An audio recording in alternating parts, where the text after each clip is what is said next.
Yo guys, it's me Matrix here, coach of the Welsh Waylords. We are bringing you the first week of the UGA Season 3 Power Rankings. And joining me today, it is Masenko Howdy, everyone. and Bryan. What's up, guys? So, first week, done and over with. It's been a long time building up, waiting for this league to start, hasn't it, for Season 3? Yes. I know Yep. a lot of the players were really excited to get started. We started the drafting quite early, quite a while ago. Then it was just like this lull as we were waiting for this week one to begin. And Masenko, you were right on it. You started week one way early, didn't you? Week one. I started on the Sunday leading up to week one. I think my opponent and I were just pretty much ready for the match, and so we were just like, "Hey, let's just do it." you know. Mm-hmm. Honestly, very helpful for me because I go to school and I had a lot of work that week. So Yeah. Sometimes it just ends I up being think it that was a way. smart boy. Yeah. And sometimes it just ends up being that way that scheduling can be difficult with players, and you were lucky that you were able to get a time sorted pretty early, and both of you and your opponent were ready. I know, Bryan, you had complications with your scheduling, and no fault of either party really. It was just that I remember your opponent was rather busy during the periods of time where you weren't, like the weekend, which is usually where most players play is the weekend, Yeah. but it forced you to have to play a little bit later on a weekday than you'd typically like to. And Yeah. I understand, like from being a Brit, I have to play really late for some games. Like we're talking 11, 12, 1, 2 o'clock. And I know that that's not my optimal time to be playing. Like if I play past 1 a.m., 12 a.m., that's when I start to really go like, what the hell am I doing in my place? So I totally sympathize with that. Yeah. It'd be really difficult. But it's just one of those things. It was fine. I mean, I'm not mad at him or anything like that. Yeah, It's no. just Made for a it good was, it game, was to be just the honest. luck of the draw. Okay, well, let's have a look then, shall we? Week one, the results are in. And if anything, I could really just, if I was to give this video a title, and I was saying this to Masenka before, it would be off to a flying hot start. Because just look at the kill leaders. We've got the kill leaders for this week. We have got the Landorus, is it Incarnate form? For the yeah, Midland Yeah, that's Marowaks, the incarnate form. yeah, for the Midland Marowaks, going 8-0 week one, which is Kind of like almost like my Inte from last season. yes, when your entity did really well. We've got the flying type Landorus up there. It is the top spot for the week. Just behind it, we've got the Pog and Porygon's Cinderace G-Max. Now, am I really surprised that a Cinderace is up in the tops of a Dynamax league? Not really. Cinderace, we all know, can be very threatening. yeah, agree. It's Cinderace. I mean, it's Cinderace, so Yeah.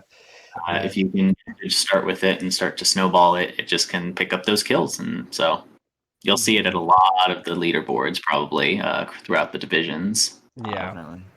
Across all 8 divisions, I'm not surprised if Cinderace is up there in at least the top five for half of them. And then just trailing behind Cinderace, only because of it's got one death on Cinderace's 6-0 sweep. Well, I'd say sweep, but it was a 3-game match. Is the Pacific Slow Bros' Cantonian Moltres. 6-1 it's on. Just picked up the one death in the 2 games it was brought to, 3 games it was brought to, which coincidentally was the set that Moltres lost. But yeah, no, the Moltres, I used it last season. I think Moltres is kind of a niche pick. I really like it. It's got good bulk, decent offenses, great to have a max airstream on. And fire is a very offensive typing. It's just really difficult to sometimes position a Moltres due to its having the 4 times rock weakness. But as we'll get into the match results in a minute, there wasn't really much rock threatening it this week. Yeah, Yeah, this might be one of those where it doesn't really come as much, but might sort of linger in its kill count, kind of like my Inte from last season as well. Yeah, But we'll see. it's funny because I remember last season for me, my Moltres, my game plan was max Moltres as well for my week one, Only difference is I tried to do that versus a Kabutops, and yeah, forced a switch in very quickly in the start of game one after maxing it and not going to plan. But no, as I say, we've got the flying type, the fire type, and the fire phoenix itself as our kill leaders, which it's really interesting to me after watching a Series 10 league recently where most of the kill leaders are these bulky defensive water types that are able to just like stand for the whole match. And a stark contrast already at the start of this Dynamax League, where our kill leaders are fire types, really offensive mons. Yeah, high speed, lots of damage.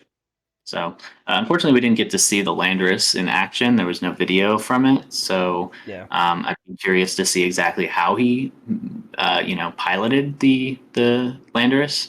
But I can only imagine it was just Talonflame paired with Landorus Eye, Airstream. I mean, not Airstream, but Tailwind, and go from there. I can only imagine. Mm-hmm. Yeah. Which, to be fair, is a very big staple for these three kill leaders at the top. It was like, I don't know if Landorus gets any special Airstream moves, but like Cinderace definitely gets a physical Airstream, and Moltres gets Airstream. So like, we know Airstream is a really offensive move in a max. Landorus's only flying move is literally fly. So yeah. No. Who knows? Who knows what he ran on it? We never got to see it, unfortunately. But we should be able to see it in action this week as he's playing UGA this upcoming week. Yeah, he's playing me, so he'll be on. So he'll be on camera. Okay, well, let's get to the week's games, shall we? So we'll start with one of the last games that was played, which was the Dark Lords Greninjas versus the South Croydon Swords. A 0-2 win at 2-0 win for the South Croydon Swords. I really liked what the South Croydon Swords plan was. Like, we know that the Dark Lord Greninjas being our rank 1 or joint rank 1 for the power rankings, has a really good team with like Venusaur Cole. We have the Gyarados with the Manectric, and we also have Beat Up with the Gallade. And funny enough, that's exactly the mons that was brought this week, or 4, or 6 even. But what I really liked about the South Croydon Swords prep is that Magmortar is really good for like Venusaur, Venocole, due to having the ability Vital Spirit, which is just a free safety goggles on it for Sleep Powder. And it's obviously an offensive fire type that, although physical fire types are better into Venusaur, like it's good. Like it's a good special attack in the sun. It's going to be doing big damage. And it had the Thunderbolt coverage for the Gyarados as well, which was nice. Yeah. So, you know, game 1, he maxes Magmortar. Game 2, he maxes Crobat. And, like, notably, both of those are really good against the Venusaur, right? Venusaur doesn't really have a whole lot that can touch either of them. I mean, obviously, Venusaur gets ground coverage against the Magmortar, but against Crobat, like, what can it even do, you know? Just, like, so much resistance from the Crobat to its main stab, damaging stuff. And, like, the ground coverage that you're going to want for the Magmortar, can't use it against the Crobat. You know, it's just immune to that. So overall, just really solid decision making in terms of like who Krizzle was going to max that game. Like he knew exactly what his plan was. Yeah, and I remember Krizzle going into it's like in his before or after his match. In his video, he says that he was always planning to lead the Magmortar plus was it Sneasel? He doesn't have Sneasel. Was it Togetic? Who did he lead with Magmortar? Porygon? I'm pretty sure he only used Porygon, Magmortar, Crobat, and Togetic in his games. I think he said that he was always planning to lead Magmortar and Porygon, and then decided that he didn't want to do that for game 2 based on what the Dark Lords brought.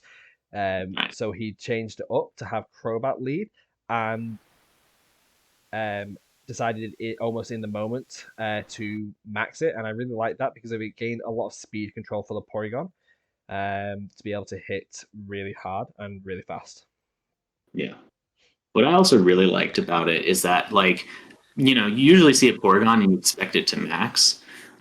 What he was doing with Porygon was just like sending off hyper beams just like straight up, not even caring about the recharge. Like just as long as he can get a kill on some key targets with the hyper beam, like great. Like that just worked out for him so well. Just goes to show. Was it adaptability hyper beam or was it with a download boost? It should have been adaptability. I think. Okay. Yeah, adaptability is almost definitely. So some adaptability hyper beams coming off, getting some one shots, and it just goes to show like if you can just kill something, remove a threat without using your max, having to use a max in particular, that's going to be super good for a team that just wants to snowball you. Mm-hmm. Yeah. It was also nice because of obviously Crobats is usually setting Tailwind and stuff, and that would be what you would expect it to do in that situation. Set Tailwind, have the Porygon Z max, but it was the opposite. You got an offensive Crobat, max Airstream, boosting the speed of the Porygon. And obviously the Crobat didn't match up badly either into the team. I can't remember what the Dark Lords led. Oh, that was it. The reason why he went for the max Airstream was because he was worried about the Gallade getting beat up. Yeah. And I really like that because Crobat's a physical flying type and Gallade is more specially bulky. So the idea of going for a physical max Airstream to do as much physical damage as you could, and then try and basically just pick up the KO with a Hyper Beam on a max Gallade, because that was the intention, just to stop the beat up justified mode. And I thought it was a really creative way to stop the beat up from coming.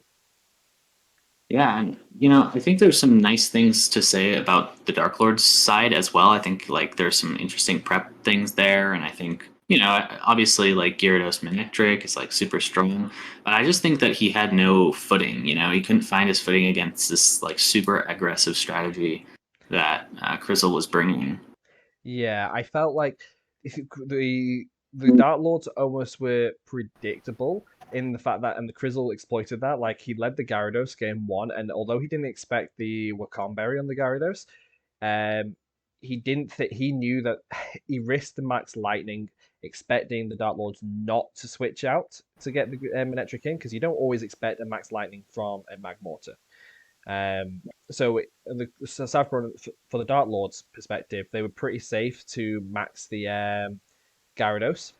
And even though the Magmortar was maxed in front of a Gyarados, it did have that Pasho Berry just in preparation for taking a Max Geyser. So that was really nice on that side. Turns out he didn't. He targeted the Crobat on the field instead, I think, after it set Tailwind. And I know where I'm going with this. The following turn, the South Korean Soul is covered for the fact that he expects a Manectric switching for the Max Lightning. So he doesn't go for the Max Lightning, he just goes for the safer play, go for the Hyper Beam into the Gyarados to pick up the KO, and then just attacking the Manectric as he's expecting it to switch in. So although there were good solid plays from the Dark Lord's side to preserve that Gyarados, I felt like they were almost too predictable that that's exactly what he was going to do. Yeah, and just overall, the plays were just too slow, right? I mean, you're facing down a team that has Tailwind up at end game 1. It's got like all sorts of really crazy aggressive pressure that you need to respond to, and it's not enough just to try to answer it with aggression. You need to. It's just hard, at the end of the day. It's such a difficult lead to deal with. So definitely props to Crizzle for that. Yeah, really inserted his dominance at the start of this season. Yeah. Congratulations and commiserations. So we can, Brian, have you got anything else to say on that one? No, that's unfortunately one of the ones that I missed. So. Okay, that's fine. So we move on to the Old English Eiscue versus the Miami Heatran. R.EX versus my good friend Gurtbilbo. 2-0 win for the Old English Eiscue. Well, Masenko, you have a lot to say about this one, actually, I think. Do I? Well, you said you really liked the Eiscue, how the Eiscues played it. Yeah, I just think, I mean, there was definitely some interesting stuff that the Miami Heatran were trying to do. I think you recognized that, like, Cofagrigus could be pretty decent in Trick Room against what Gertz was bringing to some degree. I don't know. There's just some stuff that he was doing, but like basically every single decision that I saw from Gurt, maybe except maybe one or two, and those even were like debatable. Like every single decision was just spot on, you know. Super always choosing the safe thing to do, not taking too many risks to like absolutely, you know, like potentially throw the game, and just maintaining control of the game the entire time. That was really impressive to me. I just think the way he used the Rotom, the way that he used the Max Kangaskhan as a means for not only just like speed control, but like it was just such a brilliant Max. And I just think that also it just shows the creativity as well. Max Kangaskhan, I ran a couple times. I actually ran it against Dr. Dave last season. It was interesting, you know, bringing out the Arcanine in game 2 as a beat up target to try to sweep. I think he just knew what to do most of the time, and it was just really nice to see someone just like win so cleanly, you know. Yeah. As you say, the way Bill played it, it was very controlled. He was very sure of his what he was going to do each turn. Like he's very good at. He's got a deep understanding of how the game should play, in my opinion. He's a really good player. Really tough first opponent for the Miami Heatran, to be honest. Did the Miami Heatran try their Perish Trap mode? Because I know in practice that's what he was going for. I don't know if he did that in the actual matchup. I know the Miami Heatran have a Perish Trap team they had. I don't think he brought that. I watched half of the match. I think I ended up missing the latter half of game 2, so I don't fully remember how the game went. But what I really like about from Bill's perspective is that he explains what he's doing in the moment really well. He's got a good. He's quite relaxed, calm as he plays through his game and stuff. Keeps quite a level head and very certain of the moves he's going to make, or at least it appears to be very certain. And I also like that he was pretty much identifying the Heatran's win condition as well throughout the game. He's like, oh, he's going, you know, for paraflinch type stuff because I mean that's fair. I mean that's how he wins this game at this point. So yeah, I mean just like able to identify, just super duper. Like I don't even know what else to say other than I felt like he just had such control and game knowledge, top tier. You know, agree. Yeah. I think so.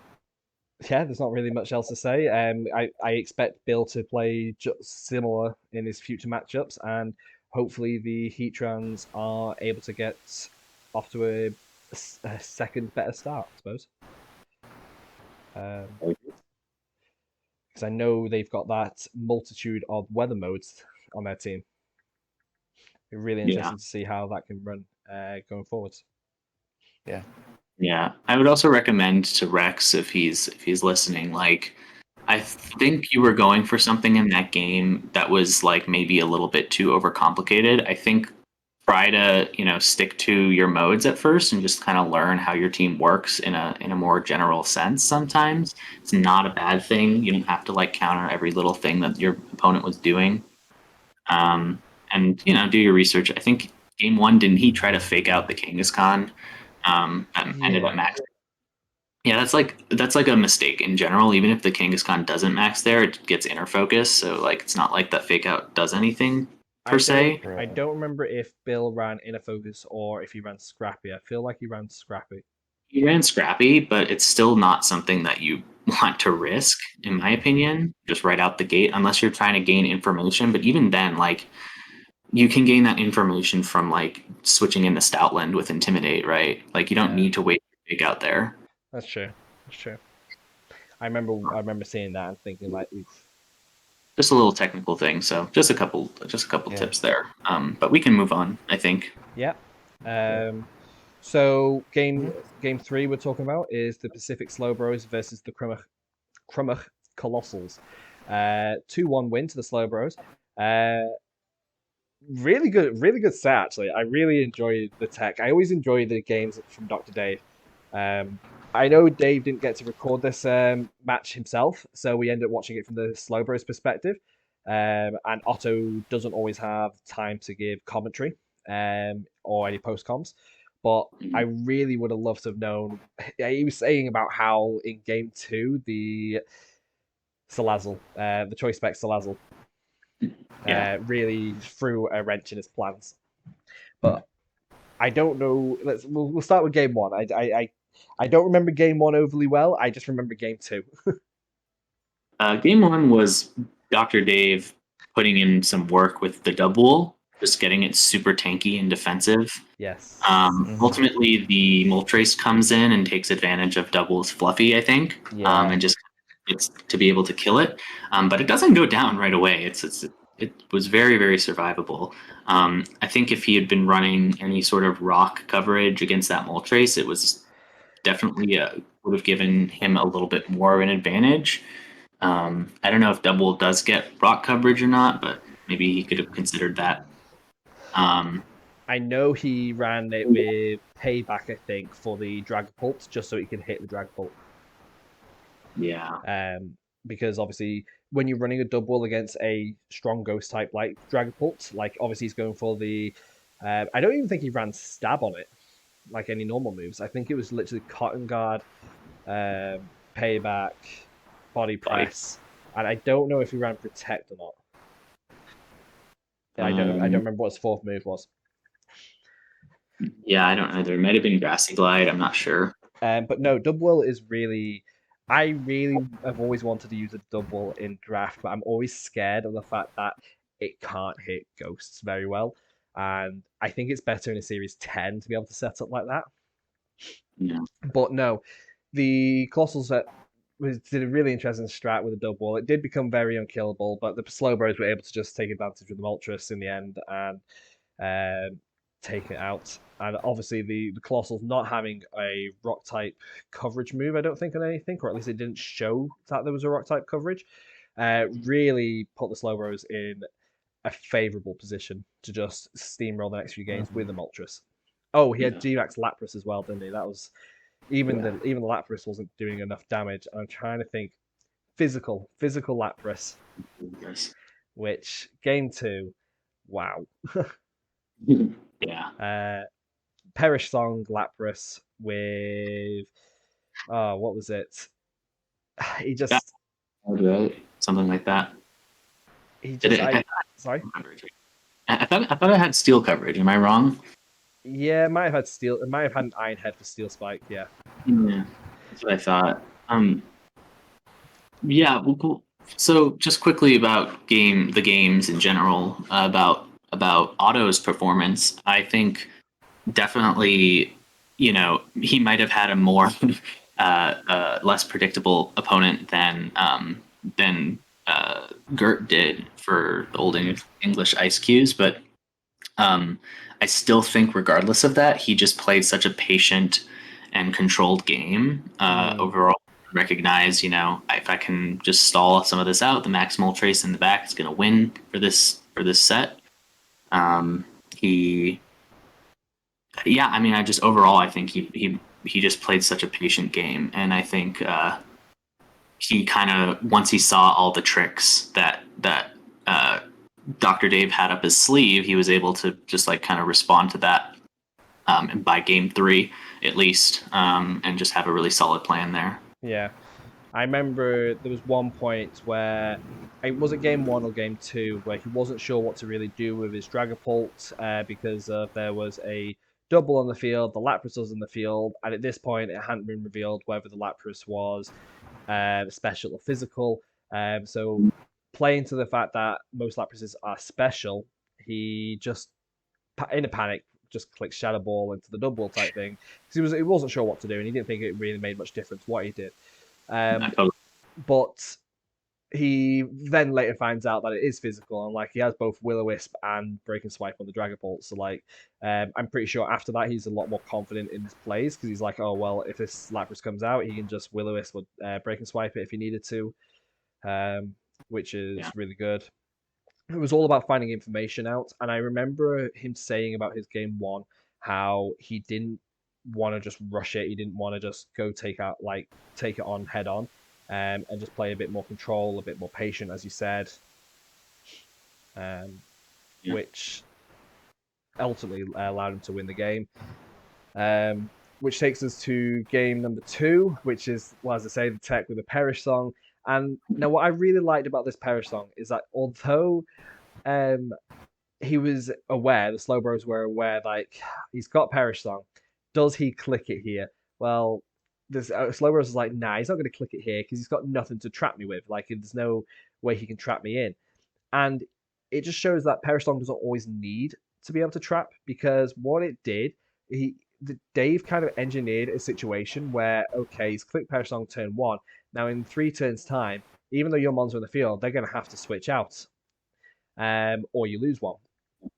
And it comes to a point where Dave switches in his Salazzle a turn prior to the Perish song taking effect, and as Otto switches out one of his mons, I don't remember which one it was.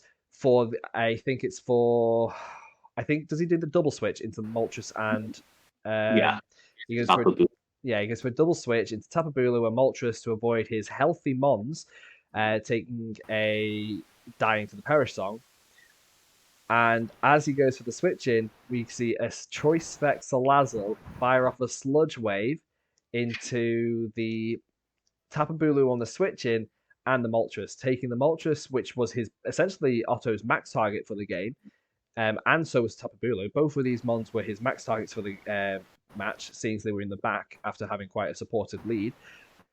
He's had to send both his max targets out, and Moltres goes down to, like, I don't know, a third of its health, and Tapu Bulu, which is assault vested, ended up just straight up dying. Nuked. Yeah, absolutely. This is really good play.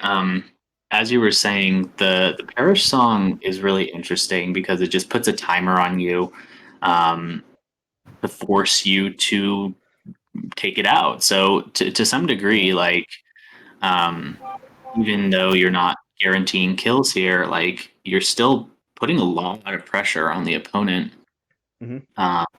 Obviously, you have to reciprocate, right? Like, the Perish song affects your Pokemon as well.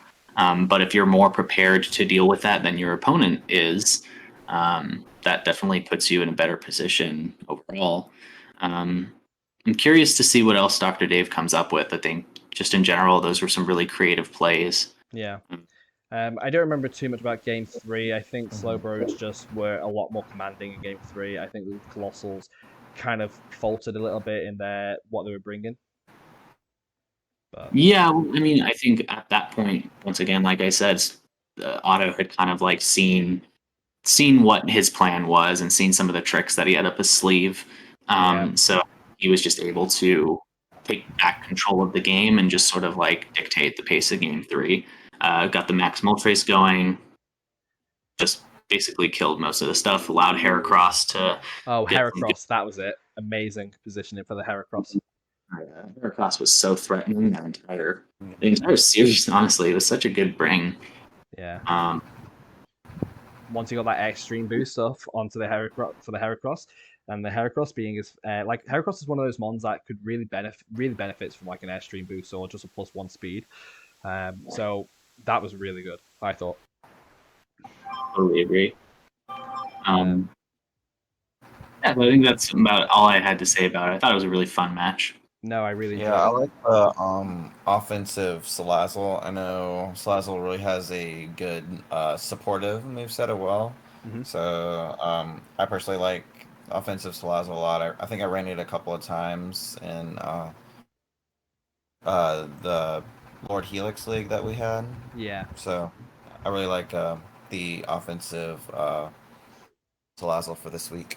Yeah, and it definitely caught the Slowbros off guard a bit. I mean, I think the Slowbros are a lot like me, where we're used to running or being ran against very supportive, offensively supportive Salazzles, and having a full offensive Salazzle, that definitely caught him by surprise. But overall, really solid game. It was one of my favorite games of the week, to be honest. Yeah, totally agree. I think it was my favorite for sure, almost to Okay. watch. Yeah, I'd say. So yeah, 2-1 win to the Slowbros. Well done. And we move on to a game that we didn't actually get to see this week. I think it's the only game we never got to watch, which was the game between the Midland Marowaks with our kill leader Landorus versus the I don't want to pronounce it. I got corrected last time. I think they said it was Havertown. Oh, Havertown, yeah. Yeah. Hoovertown.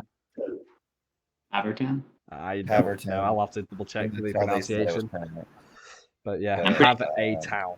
Have a town. Let's go with that. Hoopla. So the Hoopers, I'm just going to call them Hoopers. The Hoopers took a loss to the Midland Marowaks, and although we never got to see the match, it seemed to be that the Landorus was very dominant. It got an 8-0 sweep basically. It got 4-0 kills in both games. I don't really know what else to say. I think the Hoopas made some really bad mistakes in their prep, and I think they were actually mistakes and not just like a mistake. Like I think in the sense of like wrong abilities and stuff like that. Right. Not like they just overlooked that mode or anything, and they didn't bring anything for it. I think it was like made like half of their mons had like wrong move sets or wrong abilities or something like that. Yeah, I heard something to the degree of like Ninetales and Leafeon just had the wrong moveset or the wrong abilities. Just didn't have Drought or Chlorophyll. So yeah, that's pretty. That's like that's just kind of a thing that you'll have to watch out for, I guess. Always just make sure, double check. But yeah, I mean the real news is just the Landorus. Almost, I don't really think there's a whole lot to say, especially since we didn't see it. Yeah. I mean, I'm guessing they just got off the priority tailwind and swept from there. That would be my guess on how Landers got all those kills. Yeah. Matrix, you there? Yeah. Sorry, I'm just letting you guys speak. For sure. I think we should just move on to the next one. Yeah, that's fine. I was just seeing if I could find any more information about that match. To be honest, I remember talking to the Marowaks about it after it, but yeah, no. I can't find the messages, but no. So yeah, the Marowaks 2-0 win. Well done. Hopefully, the Hoopers have a better team building session for their future matches. So we move on to the Somerville Scraggies versus the MK Mimicues, and we've talking about Perish Song on one team in one game, but we have another team that involves Perish Song as well. Sorry, Masenko, do you want to start off on this one? Yeah. So I think just like something that Tyler and I were talking in DMs about basically how good Celesteela Raichu was in this matchup. Mm-hmm. So that's kind of the first thing that I think Tyler was approaching. It's like half of this guy's stuff is weak to steel and flying and stuff like that. Like if you look at it, you've got like so many things here that basically that Celesteela can hit for super effectively. Almaldo, you can hit a Mamoswine, you can hit Zarina. Just great coverage overall for his entire team. Yep. And like having a Politoed against you helps you, helps the Celesteela to some degree, right? Because that sort of mitigates some of the fire weakness if he does bring Politoed against you. So Celesteela just seemed great. So did Raichu. And Raichu just being able to prevent the Regieleki from nuking the Celesteela, right? Mm-hmm. But I think Yasha did such a great lead for game one, which I believe was the Zarina plus Regieleki, right? Yeah. And basically what he did was, this does so many different things, right? Raichu at this point can't fake out because of Zarina's ability. And so that kind of covers that a little bit. But what he does next is, I almost expected the Regieleki to, Electro Web or something like that. Get some speed control so that whatever's in the back might come in. You always expect Regieleki to basically be a glass cannon sort of supportive Pokemon, right? Yeah. But no, he instead maxes the Regieleki. And Max strikes, I'm assuming I don't remember the exact move, it might have been Hyper Beam. Might have been Hyper Beam. Yeah, he just max strikes this Raichu. Luckily, Tyler protects here with the Raichu. Which I think is a solid play, to be honest. Yeah, I agree. But I think the more solid play from Yasha there was, now you have speed control, even if the Celesteela max what is it? Airstreams, yeah, into the Zarina there. Like, who cares? You just neutralize that speed boost, and you can just get that control. And hopefully next turn you can even kill the Raichu with the Regieleki again, which I think he does. It's what I really liked was the fact that he goes to the max strike, and if the Raichu doesn't protect, well, okay, you expect it to be maybe Focus Sash, and I don't expect a Regieleki to max strike and KO a Raichu. But what it can do is if it lowers the speed of the Raichu to a point where now the Serena, which is doubled up into it, can get that KO. So just to remove even a Focus Sash Raichu in that turn, ready for the following turn with the Max Lightning Regieleki into Celesteela. Exactly. And that's what I really liked about that play.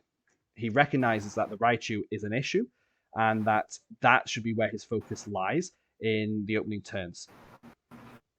Yeah, and because he's able to get rid of that Raichu, he then puts so much more pressure on the Celesteela, yes. Which was really nice to see. I think he ends up losing game one just barely, if I'm not mistaken. Yeah, it was pretty close all around. To be fair, you got the Sandaconda in the back in the end, just helping Tyler win out. Plus, I don't remember who Tyler brought as his fourth. Latios. Yes, Latios, which I think was okay. I think the damage was I think if not for the protect on the Raichu on turn 1 and being able to go for 2 max lightnings into the Celesteela, I think it would have been the game for the Mimikyus. I think the Mimikyus would have taken game 1. It was just that Raichu sticking around that one extra turn and basically wasting another turn of max. Yeah. What did Celesteela do turn 1? I think he just went for an air slash for the Serena, but missed. Yeah. I'm just curious. Maybe I feel like he should have just like max airstreamed that turn. Honestly. Yeah, but it worked out that he didn't, because it meant that he had an extra turn of max past. So I don't think did the Celesteela die to a max lightning in the end, or did it survive? I don't remember exactly how it died that game. I think. I have a feeling it survived. Yeah, I think it survived the max lightning, but it definitely. I don't remember. I honestly don't remember. Yeah, so. But what I really liked then is that after we saw this really aggressive Regieleki play from game 1, Yasha decided to revert back in game 2 for a more controlled, more stall out the Dynamax play. I feel like in game 2, Tyler didn't need to just straight out max turn 1 with the Celesteela. There wasn't really an offensive pressure from the other side of the field. On the other side of the field, he led obviously Morgrem and Celesteela in game 2. For Fake Tears, maybe Screens, one or the other. But going straight for a max when there's a Fake Out Mon faster than Morgrem on the other side, and Gothita, which could be running Trick Room, which fair enough. Ally Switch, as we saw, we know Gothita's a very supportive, bulky Mon. I don't remember who on his team was running Fake Outs, but yeah, I mean Gothita might have been, I think. Yeah, it was Gothita. Gothita gets it. Yeah, Gothita gets it. Gothita was the one who faked out the Morgrem, and I don't remember who else he led, but I think it was Politoed. Yeah. Politoed plus obviously the combo there is you get Shadow Tag from the Gothita, and that traps people for the use the Perish Song. So yeah, and that's what I really liked. like he went for a Perish Song work, but more than that, it was just a stall out the aggressive aggro play. Yeah. Once again, put some pressure down. You don't even need that shadow tag. You just kind of want to force the mons that are problematic for you to switch out for a second so you can catch your breath. Mm-hmm. It's very interesting to see kind of, I mean, it's not exactly the same thing that Dr. Dave did, but I mean, if you look at the games, right, this is the game he won, and Dr. Dave won the game that he used Perish Song. So we got 100% win rate for Perish Song usage, right? Yeah. When Perish Song actually when Perish Song actually is used. Yes. Yeah. But no, it was really good because I like the fact that the Yasha figured like, okay, well, if you want to max Celesteela, go for it. I'm just going to sit here, tank your hits, absorb your hits, and then I'll max late game and just counter you, which is exactly what happened. And then, so that was game 2. Game 3, Yasha decided to revert back to the Regieleki lead, but I think he added Gothita's. It led with Gothita. I'm not 100% sure, but I think it was something to that degree. He was able to basically Gothita Regieleki because if it was helping hand boosted.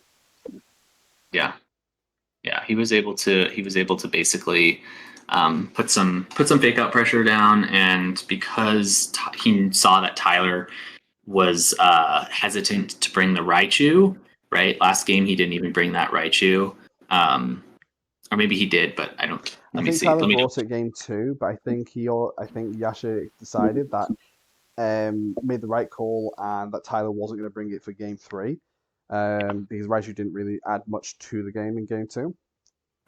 Definitely, and that's what I was going to point out is like Raichu was like kind of a bad bring for Tyler, but that just opens up so much for the Regieleki to just try to nuke the Celesteela again. Yeah. And that's exactly what ended up happening. And if not for the fact that the Morgrem got a light screen up, that Celesteela may have gone down in that one turn with a high roll. I honestly think Tyler would have benefited from like switching into Sandaconda sometimes and honestly, with that Celesteela. That's what I was going to say. Like, I felt like game 3, Tyler again went for the max Celesteela and straight out the bat. And yes, I know this is the game that Tyler won, but he had to really rely on some smart plays late game. The Celesteela went down, in my opinion, far too early in the set. Yeah. Because he only got one attack off with it into the Regieleki with a max Rockfall, but we saw it didn't even do like half the damage. Yeah. And Gothita then is able to just freely like start using Ally Switch from then on out, which we know Ally Switch can be really problematic, especially for like absolute nuking machines and really bulky mons that you want to get rid of. Like sometimes you'd be wanting to target the Gothita and you can't get rid of it because it's Ally Switched. I definitely think it was one of the better usages of Ally Switch I've seen in the Johto division. The only thing is that I also felt like there was a few wasted Ally Switches, but like to be fair, there wasn't really anything else that Gothita was doing because it didn't have an attack or anything. So yeah, I mean, I don't know. I'm always kind of like, unless you have a really good reason to use Ally Switch, I'm not really like for it. I do think that like, I think how it was used in this game was definitely nice, especially, I mean, you know, you have a really squishy max target that you're bringing in the form of Regieleki, right? Mm-hmm. He can die pretty easily, and people are going to want to target him a lot just to get rid of it. Yep. So Ally Switch does make sense if you're expecting an incoming ground move to deal with it. But however, I just, you know, at a certain point, I kind of wonder, hey, can we maybe use a different move? You know, there's maybe I'm typically someone who just thinks another move could be used in the place of an ally switch. Well, there are definitely times when there are good ally switches and there are bad ally switches, and from what y'all are talking about, this is one of the better uses of it. So it definitely would have been annoying to face, but Tyler was still like able to chip the Mons down enough even after the ally switches and stuff. So it just turned it from what could have been an easier win to a little bit more difficult. So I don't think it was so bad that it was like, oh, it's really annoying for ally switch. There's like, it was game changing the play. So Tyler was still respecting the ally switches. Which was nice, and he didn't get just like full tilt against them. But the opponent also wasn't using them overly stupidly. Like he never used ally switch that put him into a bad position, which just shows a little bit more experience of the use of the move. Like sometimes you see players just use ally switch because it's ally switch, and it's like, well, yeah, and you've just made your game so much worse. Like you've just lost because of ally switch. So it was nice and refreshing to see someone use it effectively, but not toxically. Yeah. But no, it was really good. And what I really liked, and just to cut this segment shorter, just finish off, is that towards the end of game 3, Tyler was in a bad position, but he just started coiling the Sandaconda up, just started coiling. And I think that was really good because the Regieleki was still on the field when he started to coil. And that, because he knew that, well, what's the Regieleki really going to do? It's not like, it can use a normal type move against it, but it's not going to do overly amount of damage. So basically, the Sandaconda was just one. It was always 1v1 at that moment in time. Sandaconda was coiling. Regieleki couldn't touch it. And then what that allowed him to do is just pick up the KO on the Politoed as it goes to set Periston with the double up of the Earthquake and I think Draco Meteor. Yeah. Mm-hmm. Like Tyler sacrificed the Latios's offensive output there because he knew the Latios was going to be targeted down and just removed it in a second, and which it did. It got removed, and the Sandaconda was just free to just go Earthquake, Earthquake, Earthquake. I think it got like 3 of the 4 KOs in that game. Oh yeah, no, it ended up being 5-0 in total. Might have got all 4 then. Yeah, I think it did. I think it got the double KO, and then I think it took 2 turns to KO the rest. I'm not 100% sure, but that does sound very plausible. It did really well. I bet Tyler is very happy he brought Earthquake over. Oh yes, a single target move. That ally switch definitely made sure of that. But it also makes sense why he brings it, right? He has the Levitate in the form of Latios. He has Flying type in the form of Celesteela. So if you're running it alongside those things, might as well bring Earthquake, right? Like they don't. Yep. And then if you have like Air Balloon Raichu, then that's another round immunity right there. it's like this. It's like it's one half of Discquake spam, isn't it? So it's really nice, really good game. I thought it was exciting to watch, to be honest. Just a shame again it was another match without commentary. Okay, well, GG's to Tyler, getting yourself out of a hairy situation to win out the game. And props to Yasha for such good prep and good execution, to be honest. Yeah. Oh, I wanted to mention one more thing. I honestly think that Yasha could have definitely won game 3 if he hadn't faked out the Sandaconda and reset the rain. Of course. To become because it's Armaldo. Yeah. And even though the Armaldo had gone for the sword stance, after the coil at +2, the Sandaconda could take a hit from liquidation and then just return KO. Especially after because of the fake out into the Sandaconda, activating the Sandspit, which hadn't been revealed yet if it was Sandspit or Shed Skin. Both were quite plausible, but I think Sandspit makes more sense against a rain team. It was unfortunate that he did that because if he hadn't have reset it, then I think with this Sandaconda being 2-hit KO, especially in rain, the Armaldo probably would have took it. Yeah. So it was unfortunate, yes. I forgot all about that. Just want to mention that, but we can move on. Yeah, no, I agree. Okay, so we move on to the Drowsy Dracozolt versus the Trenton Typhlosions. 2-1 win to yourself. Bronzong, your kill leader. Yes. The unkillable Bronzong. Well, here's the thing. It's like, you look at my team and you really don't think of it as like, you kind of wonder what Bronzong's kind of doing there. And I just wanted to bring it out week 1 and show what it can do, I guess. I don't know. But no, I think it was honestly, at the end of the day, I don't think it was like my best showing. I don't know if I deserved to win per se. I know somebody else might have definitely beat me with the level of play that I was doing there.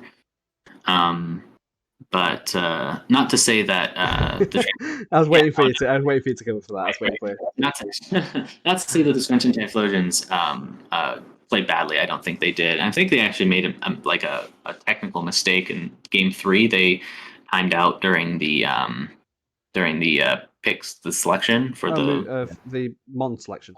Team preview. Yeah. Oh, right. I think I didn't realize that. They ended up they wanted to bring Metagross game 3, but ended up not being able to. So that might have made a pretty big difference overall. I mean, this game was played over a week ago now, so it's hard to remember. Yeah, no. I mean, game 1, Bronzong comes out. They bring out a what is the little Pokemon? The Carbink. I don't know. Right? Carbink.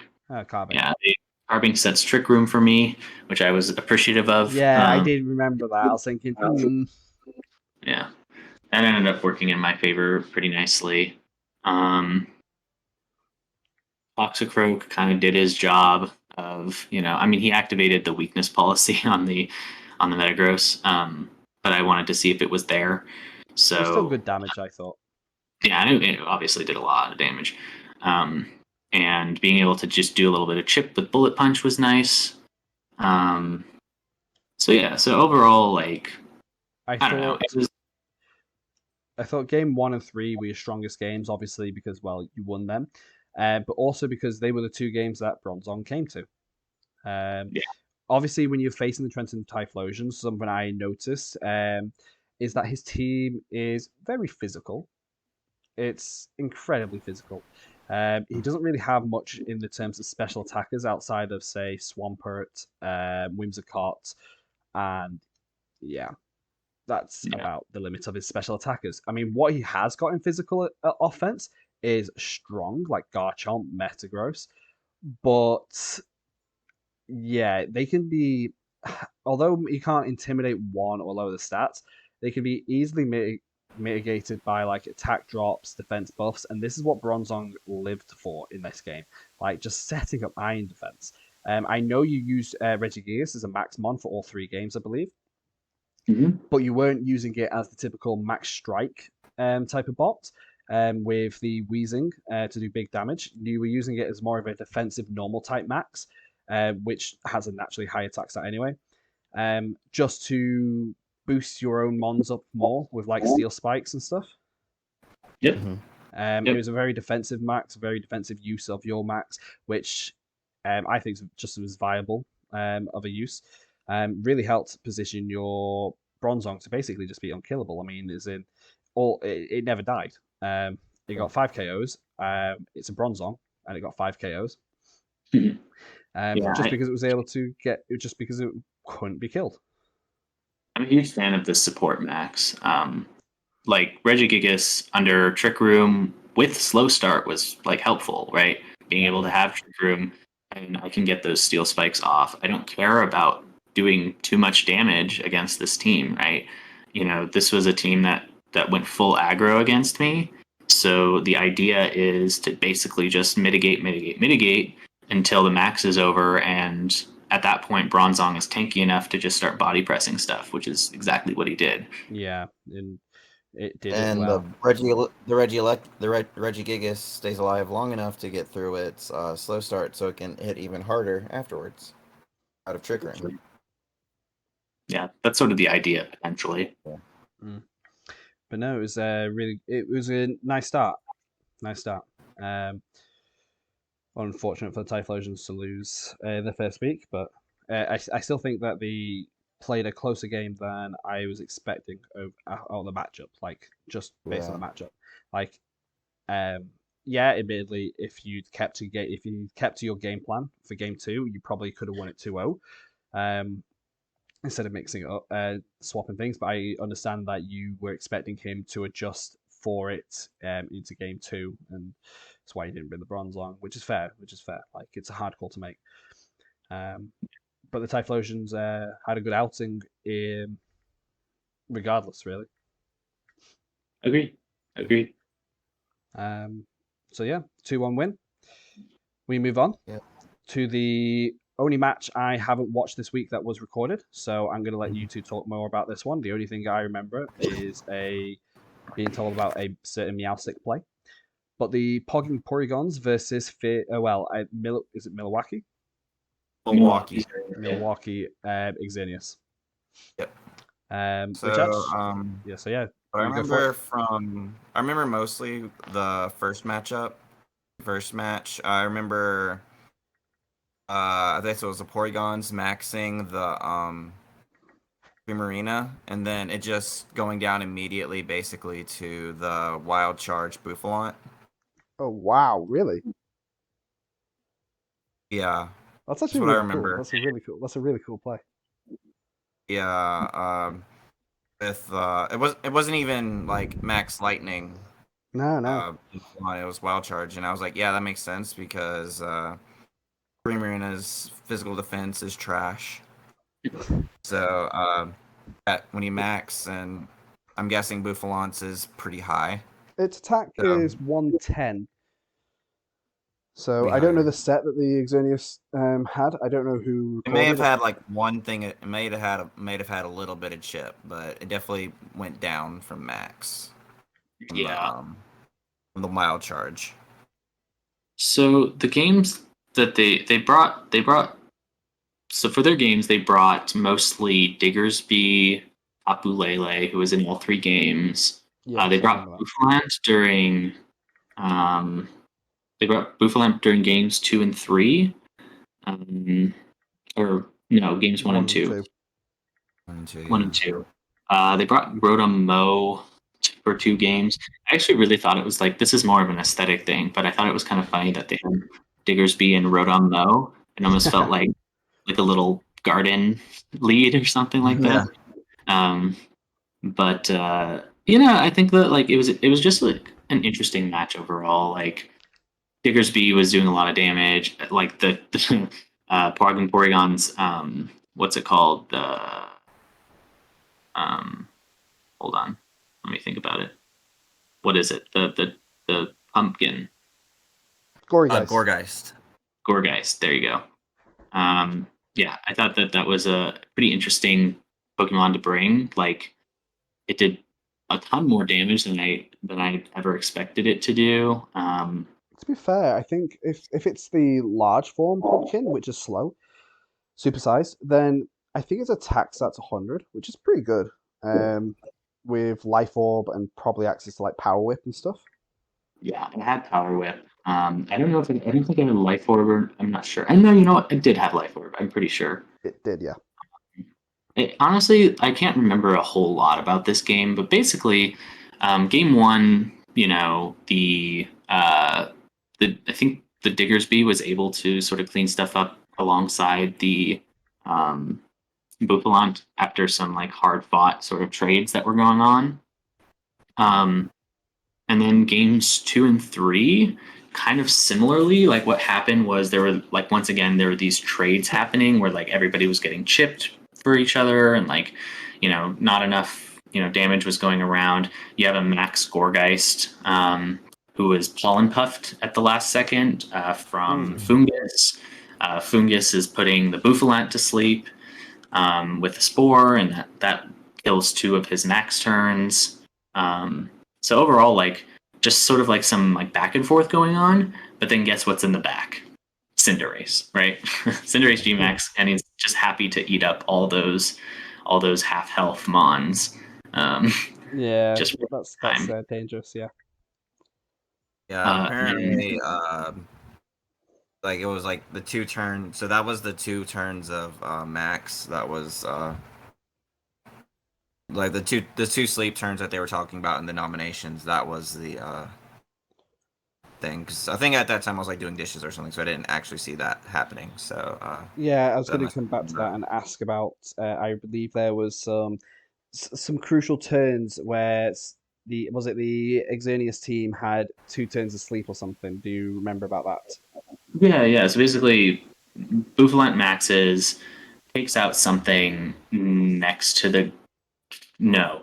Bouvelant maxes goes for Gorgeist, I believe. I'm not 100% sure exactly how the mechanics of it worked out, but essentially Fungus gets a spore off onto the Bouvelant. Oh, it wasn't yeah. Sap Sipper. I guess apparently not. it wasn't Sap That surprises me that it had- wasn't Sap Sipper going up against a team that has like Fungus. It had Reckless, probably. head charge, so Probably it might Reckless. have been- We're probably going for Reckless. Yeah, probably. makes sense why the Wild Charge did so much then. Like Reckless boosted Wild Yeah. Charge. Yeah, exactly. Which is cool. I think that's a great bring overall. But yeah, no, the spore comes out, puts it to sleep after its first turn of max, right? So Buffalon gets to move with its first max turn, gets put to sleep that same turn, and then it was asleep for basically 2 turns after that, and then died on the 3rd turn where it might have kept sleeping. But what was really important there was the fact that because he was sleeping, Gorgeist never went down. And the Fungus was able to put off a pollen puff into the Gorgeist, so that it was surviving longer. If Buffalon had woken up at any point, I think that Gorgeist would have gone down, and uh, he would have been in a much better position to take on the Cinderace, since Cinderace would only be able to. He would have had more Pokemon to confront with it, and just get some big damage off. But at the end of the day, the Cinderace was just able to basically pick up some kills for free because of that. Right. Right. That makes sense. I mean, Cinderace, as you say, like one of the best positions for Cinderace to be is either from protected or put like near the end just to sweep up and clean up. Yeah. Yeah. Your duty. Okay. And then game Definitely 3 works really well as a cleanup sweeper. Yeah. Game 3, I think Cinderace maxes and just kind of like goes hardcore with the tempo. Just kind of an aggro lead, I think, if I'm not mistaken, and it just kind of worked out for him. I think he realized that what the Xerneas were bringing was a little bit more passive, a little bit more mid range, and the Cinderace was able to take advantage of that. Really took advantage of it. Yeah. Okay, well, there you have it. Pogging Porygons. 2-1 win over one of our higher ranked teams. So we move on from that to the last match, which is the Far Rockaway Tyrantars, because I'm not pronouncing the I because it's not there. Tough luck. The Far Rockaway Tyrantars, which is actually the preferred way that Lucian prefers to pronounce it. He hates pronouncing it the Tyrannitars. He likes it to be Tyrantars, hence the deliberate typo. Versus the Charlotte Beedrills and yourself, Brian. Yes. 2-1 victory to the Titars. Yeah. So this, as we said earlier, this took place earlier in the week at midnight. It was the only time that we could do this battle. So I think part of it had to do with at least the first loss in game 1. I think partially had to do with that, but obviously he just played a better game than me. So I'm not gonna just blame it all on the midnight timing. But I come up with this Choice Scarf Thunderous Therian lead that was really working well in practice. Mm-hmm. So I was like, game 1, gonna pair that with the Mean Shao, and then switch it up game 2 to adjust. But I think I definitely misplayed it. He led the Indeedee email with Oh, you Tyranitar. left. Yes, I remember this now. Yeah. And I think in my practice, every time I just forego 4 wins any move, and would just do a hard switch into Wacky. But this time, I do an Electro Web, and it misses the Tyranitar, but it hits the Indeedee, and I knock off the checkout items. Yeah. But he maxes turn 1. max rock falls into Mienshao. no, it was into no, it was definitely into Thunderous. Thunderous. It was into Thunderous because it was a choice scarf in DD, and it expanding forces into a single target expanding force into the Shao, which goes down to its focus ash, which then goes down to the sandstorm chip. Yeah, and so you lose both Mons after turn 1. Yeah, you were talking about how you said that you thought you misplayed, and yeah, I agree a bit there. I feel like in that situation, it's really free to just. I don't know if you had Volt Switch on Thunderous. I don't. Did you I have did Volt have Switch? Volt Switch, Yeah, I feel like it was really free to just go for a Volt Switch for Chip onto one of the Mons, bring out the Thwacky. Even if you don't know that it's like the Indeedee Scarf, bring out the Thwacky just to stop any expanding force stuff. Also Yeah. allows you to set up ready for fake out for the following turn if you wanted. Because a Tyranitar can't really, at least in that situation, Tyranitar's not really going to be able to KO your Mienshao. And if an Indeedee goes for expanding force, well, then it's not redirecting. Yeah. And if it's going for a follow me, well, your Mienshao's not going down that turn. So you were so much more free, in my opinion, to go for a close combat. Just risk it into the Tyranitar, because if you'd gone for the close combat there, like Lucian made a really risky play. Because if you'd gone for the close combat into the Tyranitar, I think it's calc to take it down to like 90%, 80%. I don't think it one-shots it. But I mean, just taking his Maxmon down to that much off turn 1, and then having Thwacky in and still having your Thunderous in the back, Scarfed, like, that's huge. So yeah, I do agree that it was the wrong. You played turn 1, not to say poorly, but it wasn't like the best way you could have handled that. Because type thing. Because you lost 2 Mons in the end, and that really put you that. Yeah, and that made me try to do my weakness policy Blastoise thing. Didn't work out. It was alright. You had a decent crack at it. You had a decent crack at that. Yeah, I'd try it, and then once I knew that wasn't going to work, I just kind of had to play I'm going to get as much information from this match as possible. So I just knocked off everything to figure out what their items were. Yeah, and that's fair. That I think that's a good way to look at it. Like, when you realize that you're basically out of it, like, try and gather information is great, so you can start prepping for your game 2. It's just, yeah, I just, yeah. I think there was another play in game 1 that you might have been able to have played differently, and I can't remember. Oh, that was it. Probably protecting. No, it was the grass. It was when you went. Was it game 1 or was it game 3 that you went for the grassy glide? You should have gone for the grassy glide instead of the knockoff into the Taurus. It was probably game 2, probably game 1. I think it was game 1. So I remember there being, I think it was game 1, because there was a situation where your Blastoise was Gmax, and you were at this point where you weren't fully out of the game yet, because you'd actually played it well too. You'd been intimidated by the Grookey on the Thwacky or something, so you could have gone for a grassy glide into your. You went for grassy glide into your Blastoise, activated the weakness policy, and you got to a situation where he had a Mon on the opposite side of the field. I don't remember what it was, maybe Tyranitar, and he had Tauros. And he had used all of his. He had used like all of his turns of max. Yeah, and I was hoping that, because he had never used a max guard, so I went in thinking he didn't have protect. So yeah, I just think I did a cannonade with the weakness policy boost into a Tyranitar that used protect, so damage is mitigated.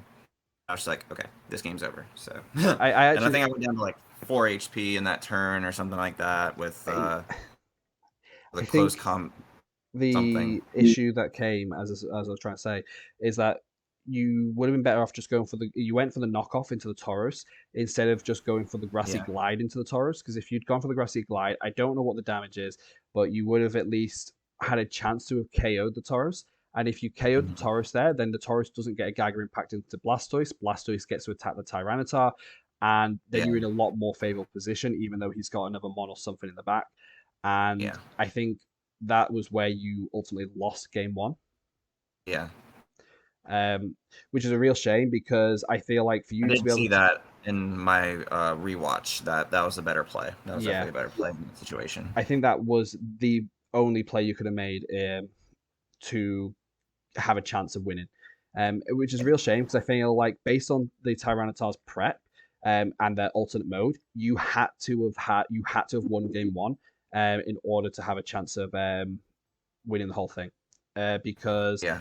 game two, the Tyranitar's then decided to keep the same mode to see how you're going to beat it. Like, see if you can beat you without having to swap modes.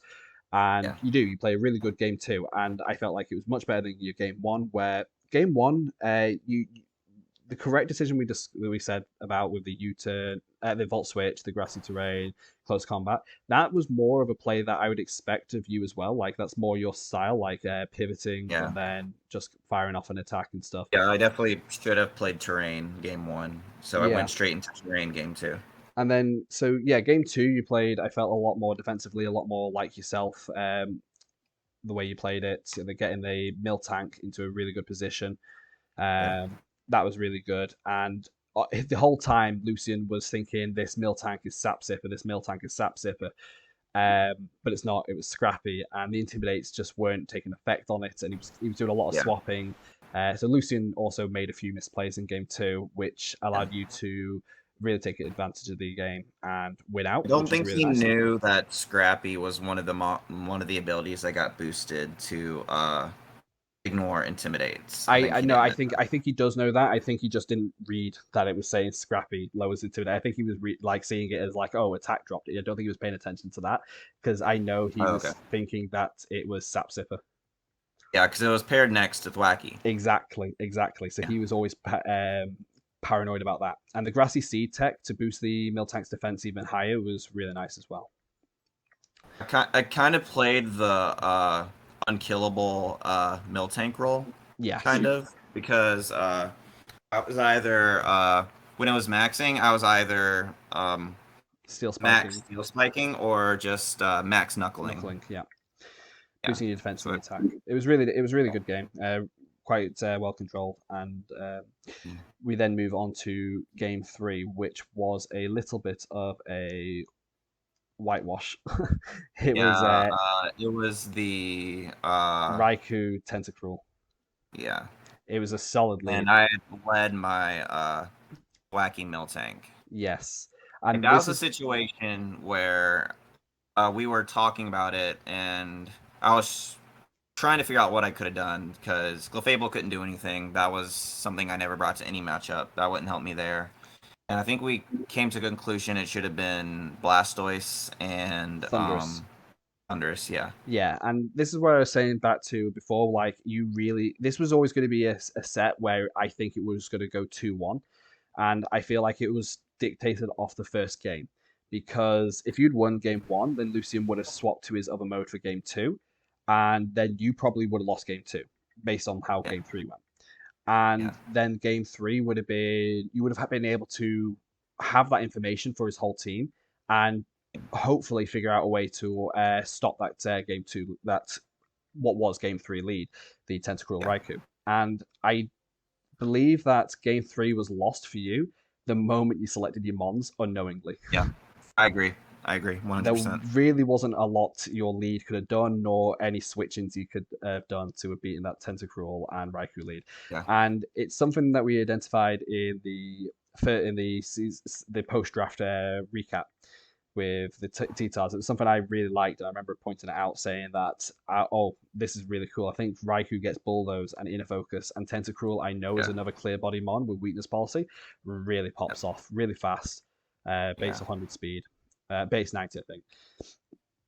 And the Tentacruel really went to town. And I think, as we said, the only way I didn't get any KOs that one. I just led my Wacky Miltank because I didn't see from the team preview how he could get around that, but obviously that was the way to get around it. So yeah, I think the only way that you could have, at least the only way I could see from flowcharting it.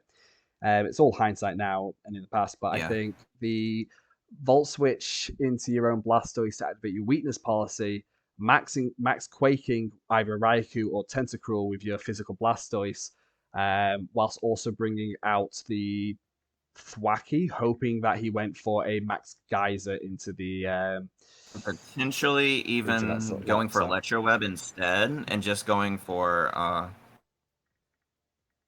oh, probably not, because I didn't have any attack investments on Blastoise. It's possible that but if that's Raikou's Sugar Berry, I think it was Focus Sash, but yeah, if that's Raikou is Sugar Berry, then he still gets gets it off, and is probably going to get the kill on Thunderous. Because I had invested the speed on the Blastoise to outspeed Raikou at -1. Yeah. The rest of it was in bulk with like 1 investment in attack.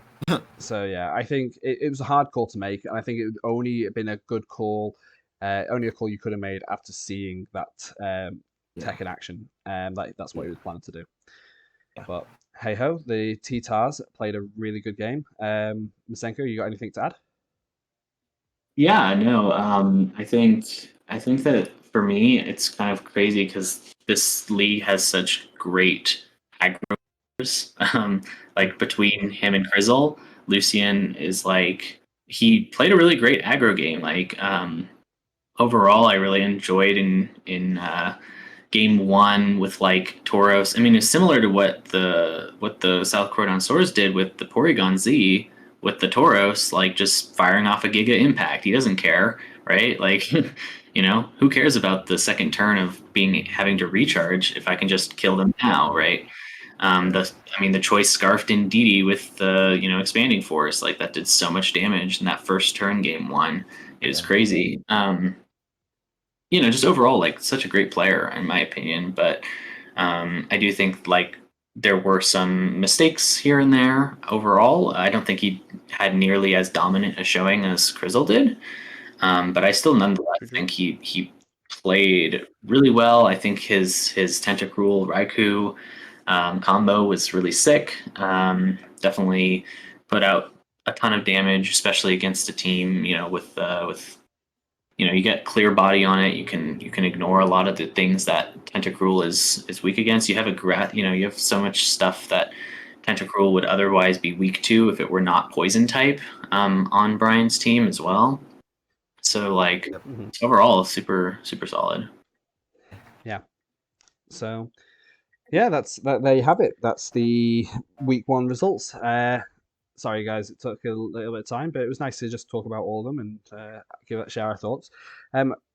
Just to reiterate what we should have said at the start, I mean, a lot of what we've said here is basically our own opinions on the matches, so like it's all subjective. Yeah, hindsight is 2020. These are like exactly. These are like you're not gonna the mistakes that were made in our battles. Like we only know they're mistakes because we saw the footage itself and we saw the battles taking place. We don't expect anyone to have made the calls that we made at the time when the calls were being made, basically. Yeah. It's easy for us to sit here and just go, yeah, this is the correct play. Like, it's so easy for us who aren't playing the game or just watching it after the match has been played with all the information, Yeah, I also want to say that we also, just as a disclaimer, don't have perfect memories, so we might have recounted some of the games here or there a little bit wrong, according to what we remembered. So, I mean, that shows our prep work, I suppose. But yeah, don't take anything. Don't offense. Yeah, like we're all just discussing our general impressions and having some fun playing Pokemon. Yeah, it's like a book club. I do like that all of our well, not all of them, but the majority of our battles did go to game 3s. I think last season, the first like 2 or 3 weeks, it was a whole bunch of 2-0s because teams were still getting used to players were still getting used to their teams and all that. But I think we just have a lot of more even teams this season, so it's going to be really fun and really tough. I'm not expecting too many 2-0s. I'd like to see a bunch more 2-1s. We love a 3-game match. We love a 3-game match. Yeah. Okay, so we'll just move on now to what was our rankings as of last week. So this is the rankings that we put out at the end of the draft, not the grace period. So this is the unedited version. This is what we came to. Just a refresher of where they all are. You guys can all see it on screen, and you guys can all see it in the Discord. So there's no need to really hang up on this. It was just to give a little refresher. As we move on to what we've collectively agreed upon for the end of week 1, the rankings, how they stand. This is a combination of the 3 of us and our opinions on both the teams themselves, like the strength of the teams, what have been drafted, along with the results of the last week's games. So it's not going to be a complete reflection of you win, you're in the top 8, and you lose, you're in the bottom 8. It's still taking into account the teams themselves. Okay.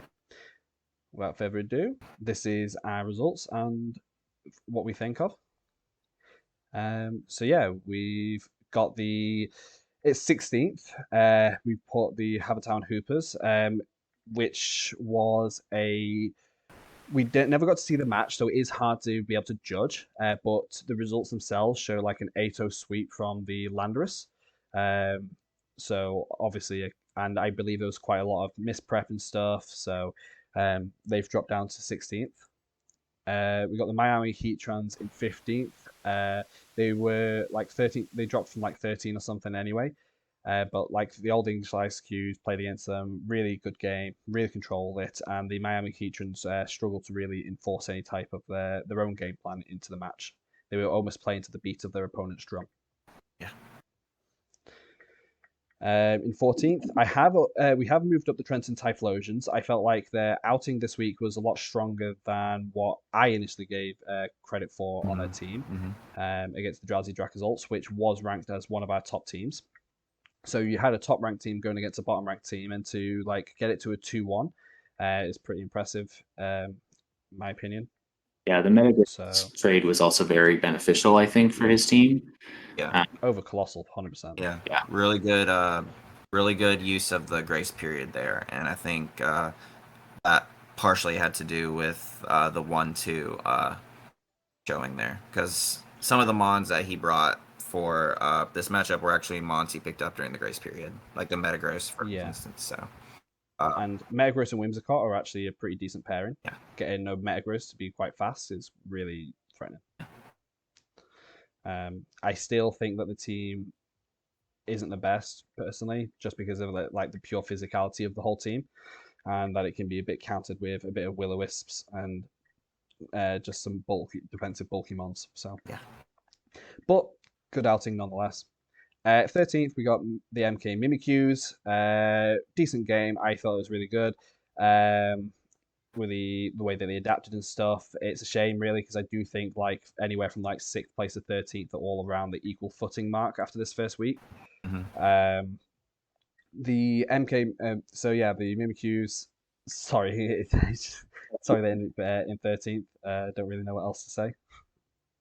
Yeah, you did well. And I think, I can see them moving up in the standings, but given the loss, maybe we just keep them a little bit where they were.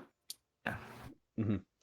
The Crymych Coalossals are in at number 12, and one of the reasons why we've got both the Perish Long users roughly the same placing, and the reason why I've got the Coalossals just like one place higher is, again, they took a 2-1 loss to the Slowbros. I just really like the way they engineered the win in game 2 for them. Both teams utilizing their Perish Song to actually win the matches they won.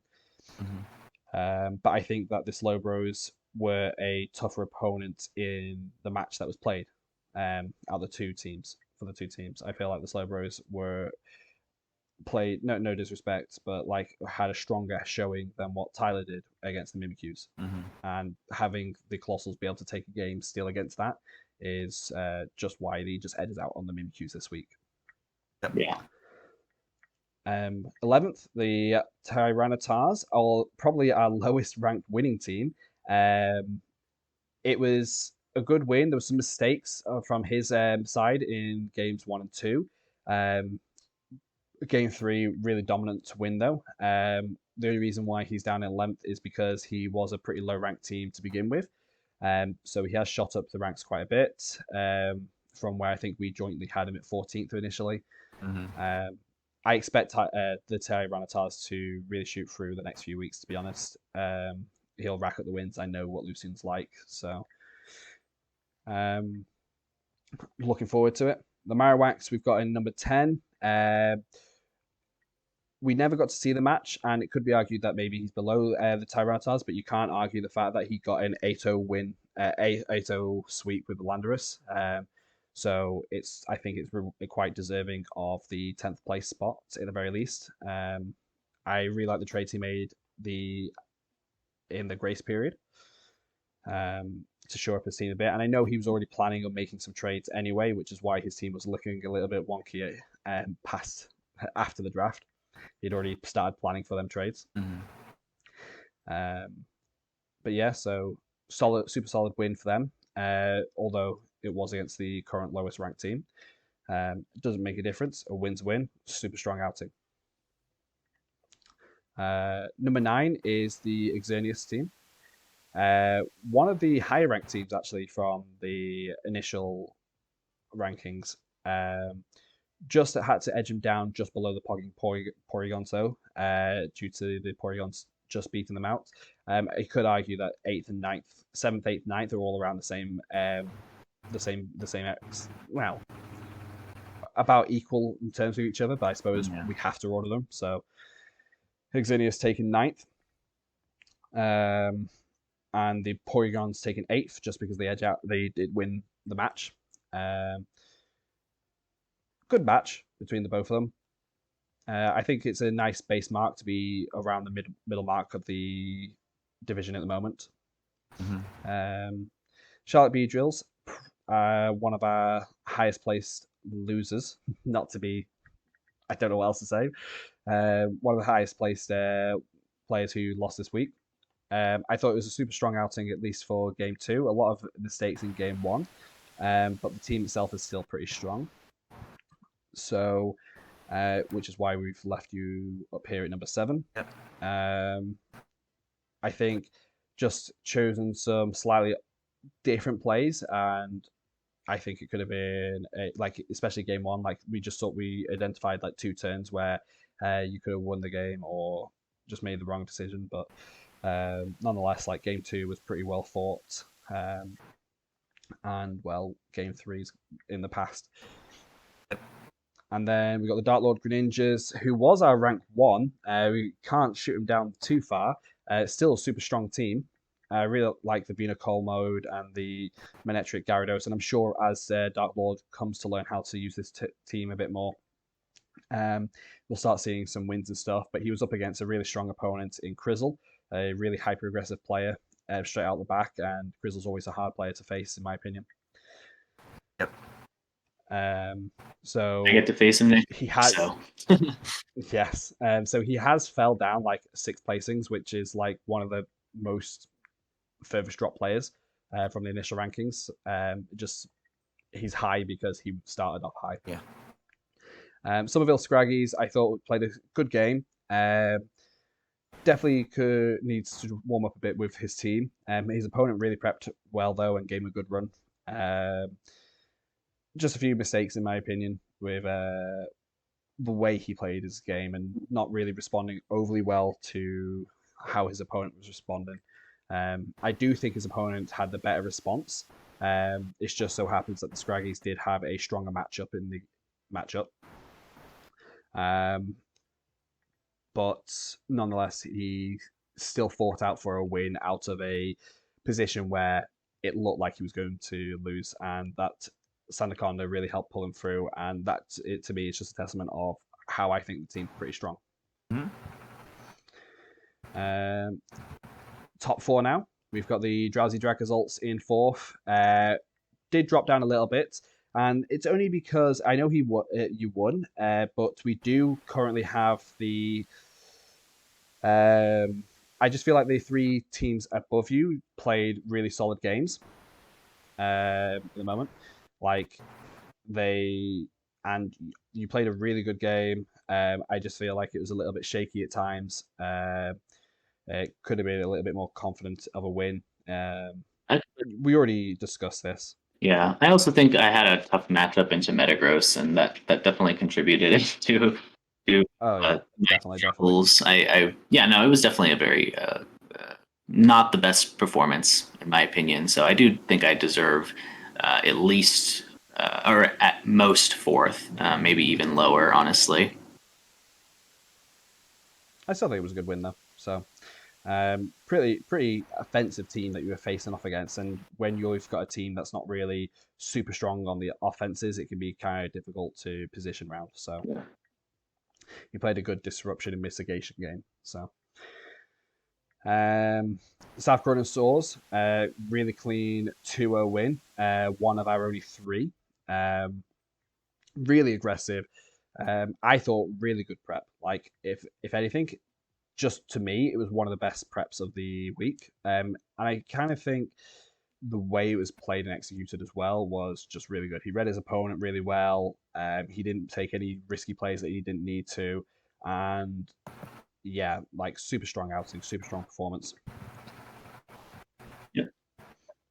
I mean, generally speaking, the South Carolina Soars, like they just that game was a definition of like a well executed game plan. Mm-hmm. Yeah, I agree with that. Yep. Even adapting on the fly, it was good. Pacific Slow Bros. If not for the fact that Dr. Dave can cause the biggest of upsets against any player, the Slow Bros, I think, would have taken this as a 2-0. At least by the way they played. Against nearly any other player who's not as creative as Dr. Dave, I think it would have been a lot less close of a game. But nonetheless, like you can't deny the fact that the Moltres really popped off, and it was just because of a poorly positioned, having been forced to poorly position two of his main max mons in game 2 that caused him the loss.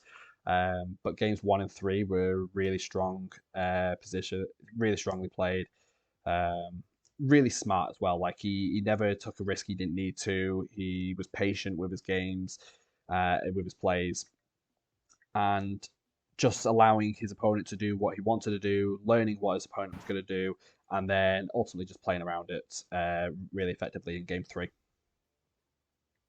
Yeah. And obviously the team itself is really strong.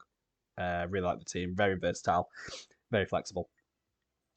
Lots of different things he can do. But no, we go to our agreed upon week 1 ranking, which is the Old English Eiscues. And I feel like Masenko best summed it up when we were talking about his results earlier on. Just always making the best plays, never rushing through. Yep. Methodical. Yeah, can't really deny. And as we say, the team is really good. Super strong 2-0 win. I also want to point out that the South Croydon Soars being one of the only one of the 3 teams that got a 2-0 win, it was against was against the highest ranked player as well, and it could be argued that he could be placed even higher than 3rd, but the top 3 are pretty close in my opinion. Yeah. I just didn't want that to go unnoticed, as the other 2 teams who won 2-0 were against who are currently our bottom 2 players. But yeah, that's the explanation and where we're up to with the week 1 rankings. That shows you guys how even our division is. I think even across like even the teams that are like clearly the best, the teams that are like almost there, and then even the teams that are a little weaker still have they're a lot similar, and teams could really be flipped and put in just about any place and be justified. So that's probably be justified in their placing. So it's a really solid week, really good solid week 1 for Johto division. Yeah, no, it was really good. Like there's some good games being played, really close matches here and there, even some solid straight out sweeps on in some matches. So really diverse set of games this week to open us up. I do think the middle of the pack at the moment is a little bit all over the place. They could realistically be placed near enough anywhere. It'll be a lot easier to see how strong each team is as we progress through the season. After all, this is only week 1, so a lot can change. Yeah, we have some pretty interesting matchups next week as well. So it'll be interesting to see where some of these more ambiguous players sort of fall. Like one that I'm looking at for sure is the Pogging Porygons versus the Trenton Typhlosions. I think they definitely performed like better than I expected this week potentially. For sure. So I'm curious to see how well they do. The Somerville Scraggies versus the Old English Eiscues next week is going to be quite a match. Oh, that one I can't wait for. It's a match between 2 of my good friends from the VDL League, and it's actually the Eiscues that got Tyler into his first draft league. So that's going to be great. I'm going up against the South Croydon Soars next week, as was mentioned before. So that's going to be hopefully a fun match to watch. At least, hopefully, I don't get just 2-0'd as well. And then I'm against the Midland Marowaks, so which is a friend of ours from the Helix Draft League server. Great. So really exciting few matches next week. But yeah, that's where we end for the Johto division. We will just show you all the new section that we've added, which is the Pichu's Pick'ems. The predictions. So just to run through, we'll be tracking through the predictions each week of you guys and just keeping track and see who comes out on top, who's able to identify the winner of each match. We got players that are like in our division, and then we just have like our pseudo players like Zam, Matrix this season, AJ, who are being just sort of bystanders and just enjoying the season off. So even Jay Placey, one of the other mods, is partaking in it when he can. Perfect. Which is it's just a shame that Jay Placey this last week he only got 3 right out of the 8, so he's a little bit lower. He doesn't quite make the top 9. But no, we've got myself and Samadel. We're tied for the top spot. I've just put it alphabetically. That's how it's been listed. If it's tied, it just so happens that Matrix is ahead of Samadel. So ignoring the Dark Lord bit. So we got us two who only got 1 result wrong, and if I'm not mistaken, my result I got wrong was I thought it was really hard to call because I don't know either players that well. It was the Pogging Porygons versus the Xerneas. I got that one wrong, and I think the Dark Lords, they got your one wrong, Brian. I think they voted for you, and Lucian won it. So, as we can see here, every other one, Gurt is tied with Lucian, OC Frey, Otto, Snowfire, Tyler, and Zam for 3rd, with only getting 2 games wrong. Be really interested to see see who comes out on top of this by the end. So nothing. You don't win anything else other than bragging rights. But if you win this, then I know who I'll be coming to, or who think when I need help. Yeah, that's fair. I did super poorly this week for the Pichu's Pick'em. I only got 3 right. So what I'm going to keep doing is I'm going to keep picking who I think will win, and hopefully I am wrong, so that I can keep up my poor record. Try to get the lowest record. I think that's an accomplishment in itself too. So, I mean, you're tied for 2nd to last place. There's only one person below you who only voted on 1 match anyway, and they got that one wrong. So there you go. But we're still trying to convince Masenko to vote for himself, to give himself at least 1 vote. But hopefully, if I vote for the other player and I'm so bad at this Pichu's Pick'em thing, maybe I'll win because I voted for them. You would rather win the match than the Pick'em. Okay, I got you. That is okay. That's fair. Using your bad Pick'em skills to steer you to victory. The juju the universe into making me win or something like that. Right. Yeah, I mean that works, but I'm just always going to vote for me because if no one else is going to vote for me, at least I have to vote for me. I think my philosophy over it is that when I'm playing, if I vote for my opposition, then I'm already admitting I'm okay with losing. And I don't want to do that. I always want to be like, no, I'm going to win. Yep, I'm betting on myself. It's no disrespect to my opponent. Whenever I bet on myself, I still think my opponent's a strong player. I just don't want to admit defeat before I play. Oh yeah, I mean, I'm not admitting defeat. I'm just, I just think that Crizzle's a better player than me right now. I thought he had a better outing, so I vote for him because I think genuinely he has a better chance at winning this game, and I'm using my odds. Playing the odds. Yeah, that's fair. Okay, and with that, we come to an end. I do want to point out, if you are watching this Guma or Saki, yes, I did kind of steal the layout, steal the format of how you do your rankings. Thanks, guys. Love you guys. Appreciate it. Great pair. So there are similarities between this one and the VDL's power rankings, but who knows? Who knows? Thank you for the inspiration. At least I got to shout you out to say thank you for giving me the idea. Okay. So yeah, we've basically reached the end of this week's podcast. I think this has taken a little bit of time, but it wasn't too bad. It was fun. I didn't feel like it was too taxing. Thank you both for joining me. Hey, Masenko and Bryan. Yeah, of course. Anytime. And that basically concludes the end of week 1 of season 3 of the Johto division in the UGA. Oh yeah. Round of applause, Matrix. 7 more weeks to go in our 8-week season. 7 weeks more of great games, hopefully. Yeah. Well, I'll catch you all next time as we head on to week 2. All right. Bye, guys. Bye, everyone. See you later.